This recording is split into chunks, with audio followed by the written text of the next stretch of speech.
한절 되시기를 예수님의 이름으로 축원합니다.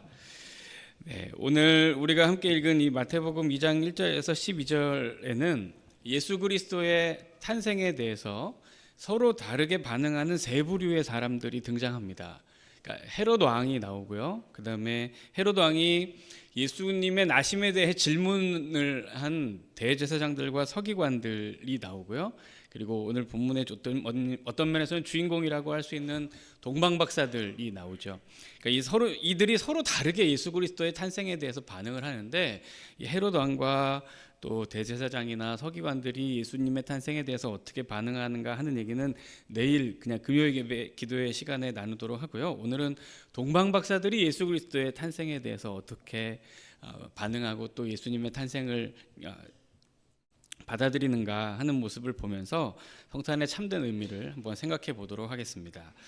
자, 우리가 오늘 본문은 아주 익숙한 본문이죠. 동방박사 세 사람, 소위 이제 이렇게 알려져 있는 본문인데 두 가지 오해할 수 있는 여지가 있어서 그 부분을 좀 바로 잡고 시작하면 좋겠다 싶습니다. 지금도 제가 이제 이렇게 얘기했잖아요. 이 본문은 소위 동방박사 세 사람 이렇게 알려져 있는데 사실 동방박사 세 사람이 아닙니다. 그러니까 우리 찬송가도 116장에 보면 옛날에는, 지금은 이제 가사가 바뀌었는데 예전에는 찬송가 가사 자체가 동방박사 세 사람이었어요. 그러니까 동방박사 세 사람이 아닌데 그동안 황금, 유향, 모략 이 예물이 세 가지다 보니까 세 사람으로 오해가 된 채로 한국교회 성도들에게 알려진 바가 있습니다. 그런데 이 세 사람이 아니라는 것을 분명히 우리는 좀 알아야 될 것 같습니다. 자, 왜냐하면 오늘 그 본문에 동방박사라고 있잖아요. 박사. 이 박사라고 번역되어 있는 이 단어가 어떤 뜻이냐면 박사라기보다 조금 더 특정해서 별로 점을 치는, 그러니까 점성술사 이런 뜻을 갖고 있습니다. 근데 이 점성술사의 의미에서 조금 더 이렇게 확대돼 가지고 그 당시의 문헌들을 찾아보면 이 단어가 몇몇의 그 고대 근동의 나라에서는 특정 왕족 혹은 귀족들을 지칭하는 표현이기도 했어요. 그래서 어떤 성경을 해석하는 학자들은 이 사람들이 점성술사가 아니고 한 그 동방, 예루살렘으로부터 동방에 있는 어떤 지역의 작은 나라를 다스리는 왕족들이었거나 혹은 아니면 실제 그 나라의 왕이었을 것이다라고 추정하는 그런 학자들도 있습니다. 자, 그러니까 이들이 유대 예루살렘 땅에 별로 인해 예수 그리스도가 탄생하셨다, 그러니까 한 나라의 왕이 태어났다는 소식을 듣고 지금 인사하러 문안하러 오는 길이거든요. 그리고 황금과 유약과 모략이라는 아주 귀중한 물품들을 예물로 가지고 오고 있는 길이기 때문에 세 사람이 단독으로 이렇게 여행을 할 리가 없습니다. 적어도 수십 명 이상의 사절단을 꾸려서 이들은 예루살렘에 방문했을 것임이 틀림없어요. 그래서 그 예물 때문에 세 사람이라고 오해한 것이지 동방박사 세 사람은 아니라는 것, 이들은 아마 이렇게 큰 하나의 사절단을 이루고 예루살렘에 방문했을 것이라는 사실을 우리가 좀 기억해야 할 것 같습니다. 자, 그 다음에 또 하나 이 본문에서 우리가 가지는 오해는 뭐냐면 이 사건이 예수 그리스도의 탄생 직후에 일어난 일처럼 생각할 수 있는 여지가 있습니다. 일부 그 동방박사 세 사람이라는 어떤 이미지를 또 인터넷에 검색해 보면 아기 예수가 이렇게 그 구유에 마구간에 누워 있고 그 박사 세 사람이 이렇게 예물을 드리고 있는 그런 이미지들이 많이 있는데 이 사건은 예수 그리스도께서 태어나신 직후에 일어난 일이 아닙니다. 적어도 시간이 꽤 흐른 뒤의 일이에요. 얼마만큼의 시간이 지났는지는 모르겠습니다만 적어도 꽤 많은 시간이 흘렀음을 알 수 있는데, 자, 오늘 본문은 아닌데 나중에 2장 16절에 보면 헤롯이 이 사건이 있은 이후로 유대 베들레헴 인근 지역에 있는 아기들 중에 2살 이하의 아기들을 전부 죽이라는 명령을 내립니다. 그러니까 아마도 이 헤롯이 동방박사들과의 만남을 통해서 이 예수님이 태어나신 지가 적어도 지금으로부터 많으면 2년 정도의 시간이 흘렀을 것이라는 정보를 얻은 거예요. 그리고 그 오늘 본문에 이제 아기, 우리 한글 성경은 아기라고 기록이 되어 있잖아요. 11절에 보면 아기라고 기록되어 있는데 이 아기라는 단어가 파이디온이라고 써 있거든요. 헬라어로. 근데 이 파이디온은 진짜 갓 태어난 갓난아기를 가리키는 표현은 아닙니다. 적어도 걸음마를 시작할 정도의 유아를 가리키는 표현이에요. 물론 갓 태어난 아기를에도 쓰긴 하지만 이 단어 자체가 그 당시에 갓난아기를 지칭하는 표현은 아니었습니다. 그러니까 이런 어떤 증거들을 생각해 볼 때 이 본문은 예수 그리스도께서 태어난 직후에, 그러니까 정말 낳자마자 있었던 그런 일은 아니라는 것을 우리가 좀 알고 오늘 본문을 들으면 훨씬 더 이해가 수월하리라고 생각합니다. 자, 그러면 본격적으로 오늘 말씀을 한번 시작해 보도록 할게요. 자, 오늘 본문의 2장 1절을 보면 헤롯 왕 때, 그러니까 헤롯이라는 왕이 유대 지역의 분봉 왕으로 이 지역을 다스리고 있을 때 유대 베들레헴에 예수님께서 나셨습니다. 그리고 동방으로부터 박사들이 예루살렘에 와서 말을 하게 되죠.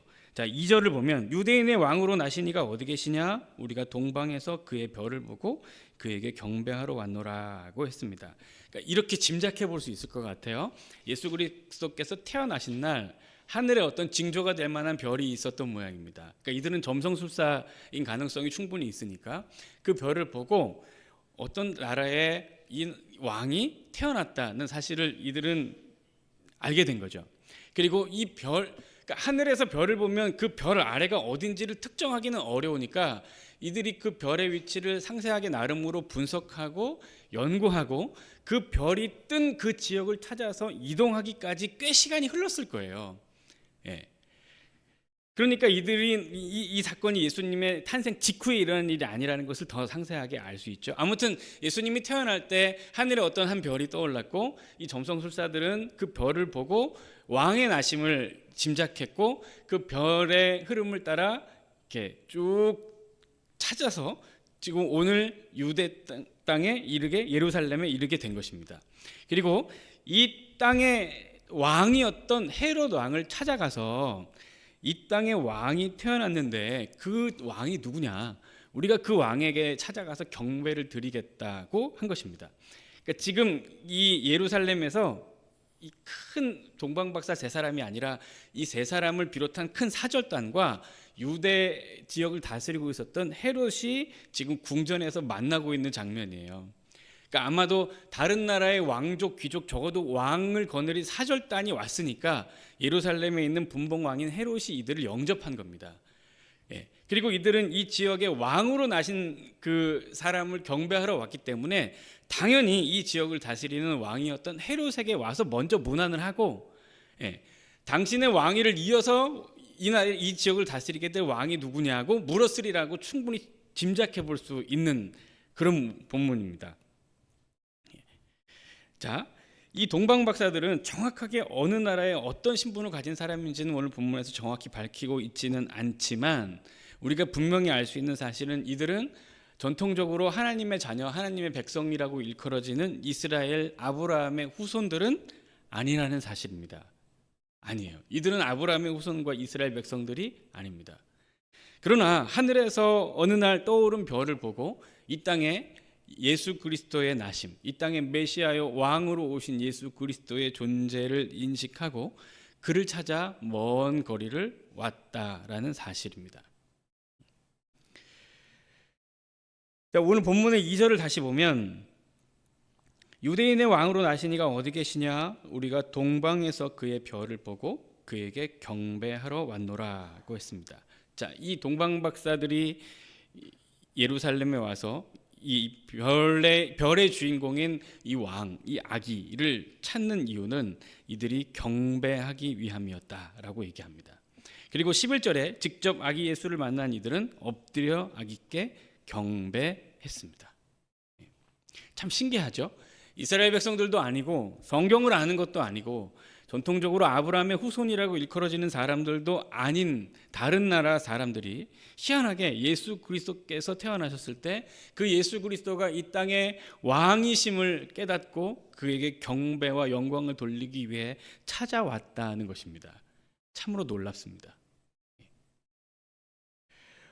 오늘 본문은 이들이 어떻게 예수 그리스도를 왕으로 인식했는지 그 과정을 상세하게 기록하고 있질 않아서 어떻게 이들이 예수 그리스도의 존재를 알고 그에게 경배를 하려고 왔는지에 대해서는 알 수가 없습니다만, 그나마 우리가 이해할 수 있는 단서는 그의 별을 보고 경배하러 왔다는 그들의 말입니다. 즉 예수 그리스도께서 나신 날 하늘에 떠올랐던 어떤 그 별이, 그 별의 존재를 통해 이들은 예수 그리스도의 존재를 인식하고, 그 예수 그리스도는 메시아요 우리의 왕이어서 우리의 찬양과 경배를 받기에 합당한 분이라는 사실을 이 동방의 박사들이 깨달았다. 그리고 실제로 경배하기 위해 왔다는 것입니다. 자, 말씀을 한 구절 찾아볼게요. 사도행전 17장 23절에서 25절인데요. 내가 두루 다니며 너희가 위하는 것들을 보다가 알지 못하는 신에게라도 새긴 단도 보았으니 그런즉 너희가 알지 못하고 위하는 그것을 내가 너희에게 알게 하리라. 우주와 그 가운데 있는 만물을 지으신 하나님께서는 천지의 주제시니 손으로 지은 전에 계시지 아니하고 또 무엇이 부족한 것처럼 사람의 손으로 섬김을 받으시는 것이 아니니 이는 만민에게 생명과 호흡과 만물을 친히 주시는 이심이라. 사도 바울이 이방인들, 알지도 못하는 신들을 섬기는 이방인들에게 하나님의 존재에 대해서 설명하면서 하는 얘기입니다. 너희가 섬기는 신들 이름도 모르고 그들의 출처가 어딘지 모르지 내가 너희가 섬기는 신을 정확하게 이야기해 줄게 라고 하면서 하나님에 대해 이렇게 얘기합니다. 우주와 그 가운데 있는 만물을 지으신 하나님, 천지에 지으신 하나님, 천지를 지으신 하나님, 사람의 섬김을 받지 않고 오히려 사람에게, 모든 만민에게 생명과 호흡과 만물을 친히 다 은혜로 주시는 하나님. 우리 하나님은 온 우주와 그 가운데 만물을 지으시고 그 만물을 다스리시는 온 창조, 온 천지 만물, 온 우주의 하나님이십니다.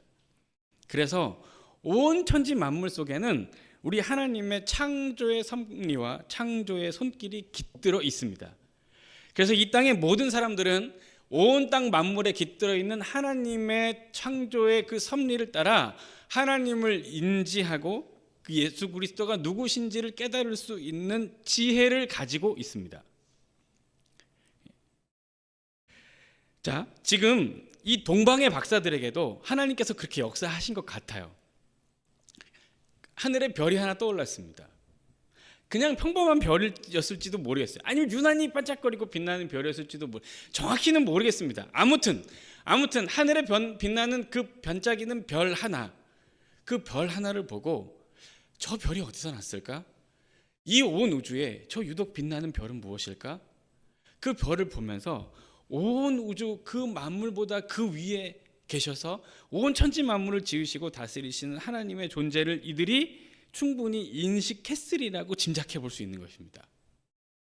그럼 여러분들 중에 저한테 이런 질문을 하실 분들이 있을 것 같아요. 에이 목사님, 무슨 하늘의 별을 보고 예수님을 믿습니까? 그런 일이 어떻게 일어납니까? 아니 무슨 하늘에 별 하나 떠 있는 거 보고 그게 무슨 예수의 별이라고 그 별 하나 보고 어머나 예수님이 나를 위해서 이 땅에 오셔서 나를 위해 십자가를 지시고 죽으셨네?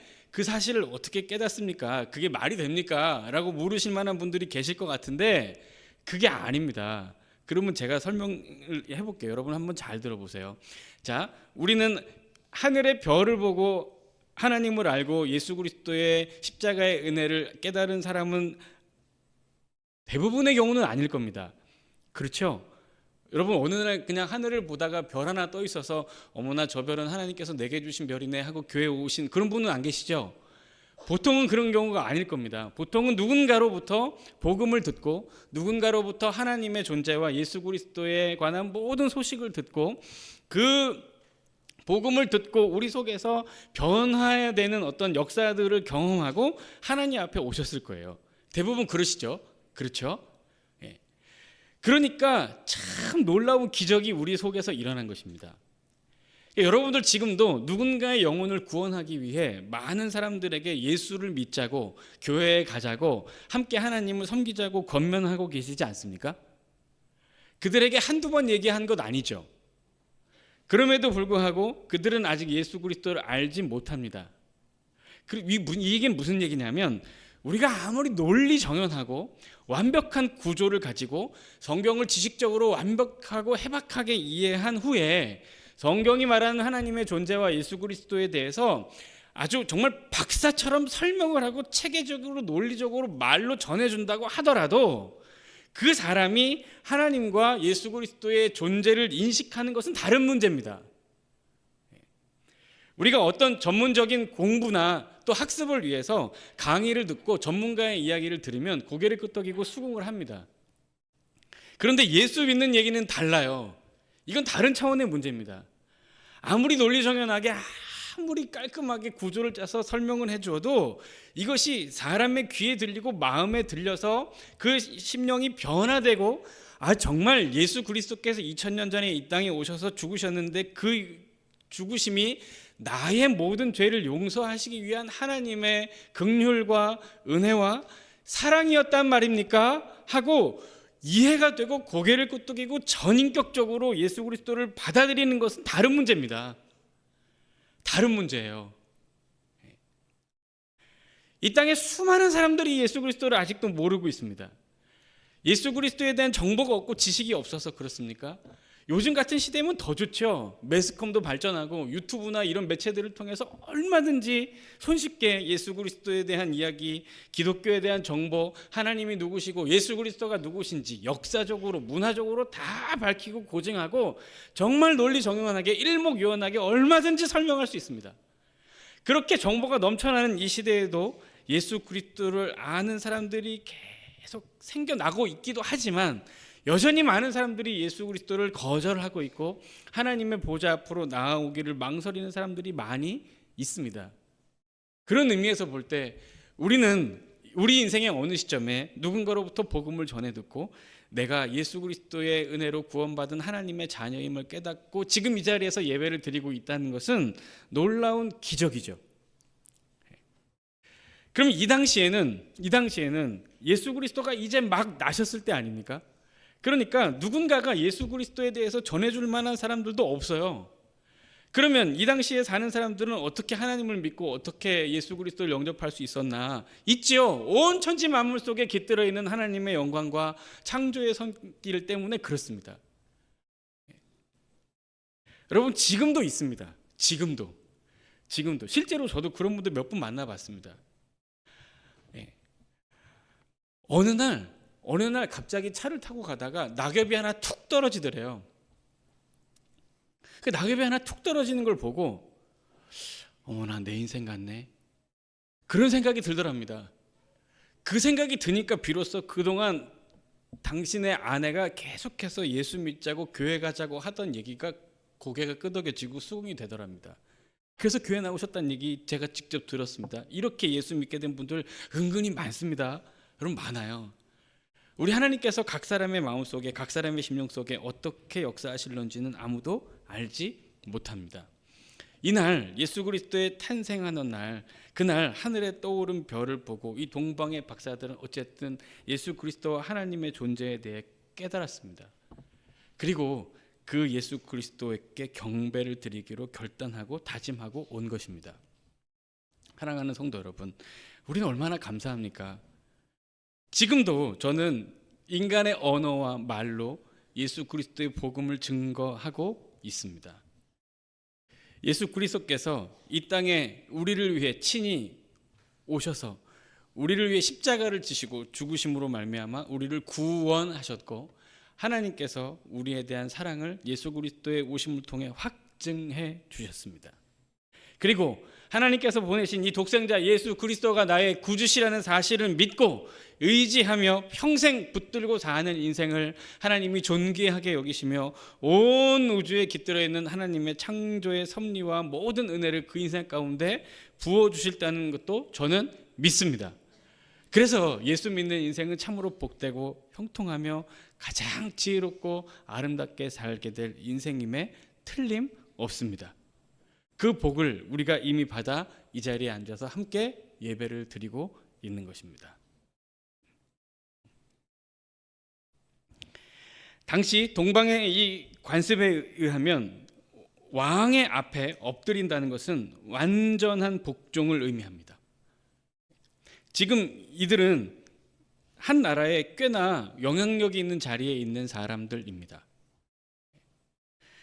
점성술사들이기도 하고 한 나라의 귀족과 왕족과 왕이기도 할 수 있는 사람들이죠. 그러나 그럼에도 불구하고 이들은 지금 예수 그리스도 앞에 찾아와 겨우 갓난 아기에 불과한, 이제 막 걸음마를 시작한 아기에 불과한, 스스로 밥 하나 먹을 수 없는 아주 작은 아이에 불과한 예수 그리스도 앞에 엎드려 절하고 있습니다.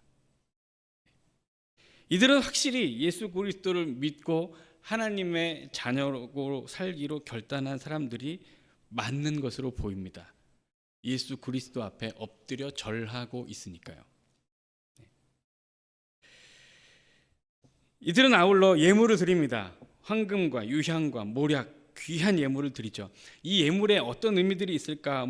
이야기들이 많은데 대부분 보편적인 경우 이 황금은 왕권을 상징하고 이 유향은 신성을 상징하고 모략은 죽음을 상징한다는 그런 해석들이 많이 있습니다. 아무튼 예수 그리스도의 생애를 이해한 그 선물, 귀한 예물들을 담아 하나님 앞에 지금 드리고 있는 것이죠.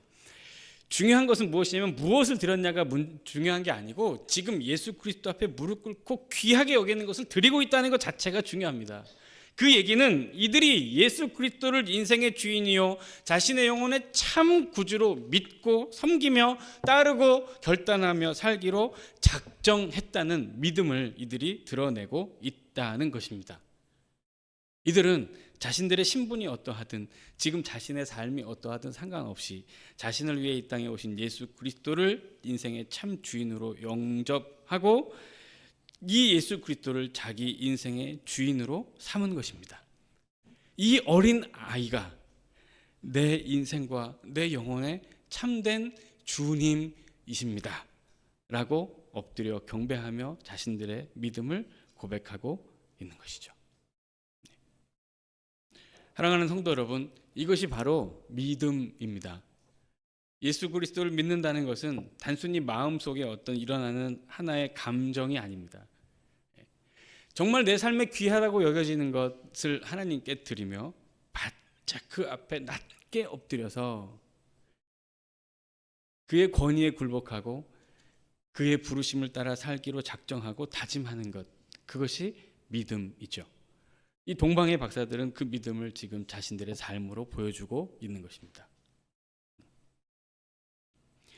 이들이 진정으로 예수 그리스도를 경외하고 찬양하는 믿음의 사람들이었다는 것은 예수 그리스도께 경배를 드리고 돌아가는 이들의 모습을 통해서도 잘 알 수 있습니다.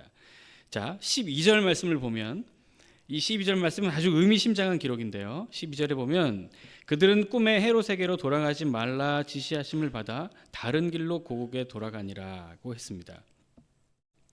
자, 8절을 보면 헤롯이 이들에게 예수 그리스도의 그 별이 나타난 때를 자세히 다 묻고 베들레헴이라는 곳이 있다고 이 동방 박사들에게 알려주면서 이렇게 얘기를 해요. 가서 아기에 대해 자세히 알아보고 찾거든 내게도 일러주어서 나도 가서 그 왕 아기께 경배할 수 있도록 해주십시오라고 부탁을 합니다. 사실 이 헤롯의 얘기는 자기도 정말 경배하고 싶어서 하는 얘기가 아닙니다. 찾아내서 죽이고 싶어서 하는 얘기입니다. 본의를 몰래 숨기고 이들에게 하는 이야기예요. 자, 그런 이 왕의 얘기를 듣고 이 동방의 박사들은 예수 그리스도께 찾아와 예수 그리스도 앞에 경배를 드렸고 예수 그리스도를 만난 다음에 돌아갈 때 이들이 꿈에 성령의 지시를 받습니다. 다른 길로 고국으로 돌아가라. 원래는 헤롯에게 가서 내가 베들레헴에서 예수를 만났고 어떤 아기를 만나서 그에게 경배를 드리고 예물을 드렸습니다라고 이야기하고 가려고 했던 것으로 보입니다. 그런데 어느 날 그 꿈에 주의 성령이 이들을 감동하셨고 이들의 경로와 행선지를 바꾸어 버렸습니다. 그리고 이들은 원래 가려고 했던 헤롯에게 들렸다가 가는 길로 돌아가지 않고 다른 길로 갑니다. 다른 길로. 자, 이 다른 길은 여러분 두 가지 의미로 해석을 할 수 있어요. 자, 첫 번째는 이들이 올 때는 어떻게 왔죠? 별을 따라왔습니다. 별을 따라왔어요. 별을 따라왔다는 얘기는 이들이 가진 지식을 따라 예수 그리스도 앞에 왔다는 얘기입니다. 이들이 이동안 자기들이 오늘 이 시간에 이르기까지 살면서 체득한 경험과 나름 공부했던 지식을 바탕으로 그 별을 연구하면서 예수 그리스도께 나아온 것입니다. 그러니까 아직 예수 믿기 전이죠. 아기 예수를 만나기 전입니다. 아기 예수를 만나기 전에는 자신의 경험과 자신의 지식과 자신의 힘과 자신의 모든 것으로 살아갑니다. 모든 인생들이 다 그렇습니다. 그러나 이들은 별을 따라 자신의 지식과 경험을 따라 왔지만 예수 그리스도를 만난 다음에 이들은 무엇의 인도하심을 받냐면 말씀의 인도함을 받습니다. 하나님이 어느 날 꿈에 나타나셔서 가지마, 저쪽으로 가, 다른 길로 가라고 말하자 이들은 그 지시를 따라 갑니다. 자신의 생각대로, 자신의 경험대로, 자신의 지혜로 의지하며 가지 않습니다. 또 이렇게도 해석할 수 있을 것 같아요. 헤롯이 분명히 나에게 들렀다 가라고 얘기했습니다. 이 지역을 다스리고 있는 최고 권위자의 말이죠. 감히 이 얘기를 안 들었다가 어떤 해를 입을지도 모르는 일입니다. 그러나 이 동방의 박사들은 헤롯의 지시를 거부합니다. 세상의 가장 큰 권력자, 권세자의 말을 따르지 않습니다. 그 권세를 두려워하며 살지 않았다는 것입니다. 그럼 이들이 붙들고 의지하며 두려워하고 따르는 것은 무엇입니까? 하나님의 말씀입니다. 오직 예수 그리스도의 말씀을 따라 그 말씀을 두려워하고 그 말씀을 내 삶이 움직이는 기준으로 삼고 살겠다는 다짐과 결단을 보여주고 있는 것입니다. 사랑하는 성도 여러분, 이것이 믿음의 본질입니다. 이것이 믿음의 본질이에요. 예수를 믿으면 다른 것을 두려워하지 않습니다. 예수를 믿으면 다른 것을 붙들지 않습니다. 예수를 믿으면 다른 것을 따르지 않습니다. 예수를 믿으면 다른 것을 추구하지 않습니다. 하나님의 말씀을 따라 그의 인도하심을 따라 살 뿐입니다. 예수님을 진정으로 만난 사람은 결코 예전의 삶으로 헤롯의 길로 세상과 타협하는 과거의 길로 돌아가지 않습니다. 가치관이 바뀌고 삶의 목표가 바뀌고 살고자 하는 인생의 경로가 바뀝니다. 흔히 사람은 안 변한다고 하죠. 사람 잘 안 변한다고 합니다. 근데 실제로 보면 사람 잘 안 변하는 것 같습니다. 제가 저를 봐도 잘 안 변하는 것 같아요. 근데 유일하게 그래도 옛날처럼 좀 하지 말아야지 하고 애를 쓸 때가 있어요. 그때가 언제냐면 하나님 말씀 듣고 뭔가 결단할 때입니다. 딱 그때예요. 딱 그때 말고는 이 의지가 잘 발동되질 않아요. 그러니까 사람이 안 바뀐다는 얘기는 맞는 것 같은데 예수를 잘 믿으면 사람이 변한다는 것은 또 맞는 얘기라고 하는 것 같습니다. 예수를 잘 믿으면 분명히 변합니다. 변해요. 좋게 변합니다. 훌륭하게 변합니다. 아름답게 변합니다. 그래서 예수 믿어 삶이 변하는 것, 이것이 예수를 믿는 믿음의 강력한 증거라고 할 수 있겠죠.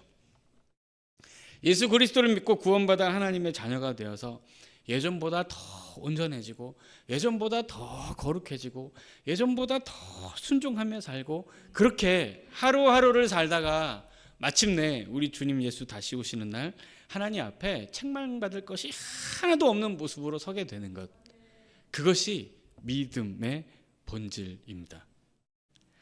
사랑하는 성도 여러분, 오늘은 우리 예수 그리스도께서 오신 날, 우리가 예수님의 생일이라고 하면서 생일 축하의 노래를 부르는 날이기도 합니다. 생일이니까 선물을 드려야죠. 그냥 축하하면 그렇잖아요. 네. 그럼 우리를 위해 오신 예수 그리스도, 그 감사하고 좋으신 예수 그리스도께 이 예수 그리스도의 생일날 우리 무슨 선물 드리면 좋을까요? 뭐 맛있는 케이크를 하나 사다 드릴까요? 아니면 맛있는 커피라도 한 잔 사다 드릴까요? 아니면 맛있는 뭐 고기라도 한 점 선물로 드릴까요? 무엇을 드리면 그분이 가장 좋아하고 기뻐하실까요? 그리고 진짜 그분이 원하는 선물은 무엇일까요? 진짜 예수 그리스도 그 복음의 의미를 제대로 이해하고 제대로 받아들이고 제대로 영접하고 믿음으로 사는 우리의 변화된 삶, 그것이 우리 하나님께 드릴 수 있는 최고의 선물인 줄 믿습니다. 세상 사람들은 우리를 향해 뭐하러 그렇게 사느냐고 미련하다고 얘기할지 모르겠습니다. 이 좋은 성탄절 이 휴일에 이 점심시간에 여기 모여서 뭐 하는 거냐고 세상 사람들은 얘기할지 모르겠어요. 그러나 우리에게는 가장 아름답고 좋은 선물을 하나님께 드리고 있는 것이죠. 하나님 앞에 믿음을 드리며 순종의 인생을 결단하고 다짐하는 이 귀한 선물을 담아드리는 여러분들의 믿음과 삶에 하나님의 넘치는 은혜가 가득하시기를 예수 그리스도의 이름으로 축원합니다. 아멘. 우리 기도하겠습니다. 하나님 아버지 감사합니다. 오늘도 이 성탄의 날 귀하고 복된 날 허락해 주셔서 하나님께 나와 예배드리며 찬양하게 하시니 감사합니다. 나를 위해 귀한 아기 예수 보내주셔서 감사합니다. 하나님, 이 예수 그리스도를 나의 인생의 참 구주요 참 주인으로 모시고 믿음으로 순종하며 잘 살게 하여 주시옵소서. 감사합니다. 살아계신 예수 그리스도의 이름으로 기도드립니다.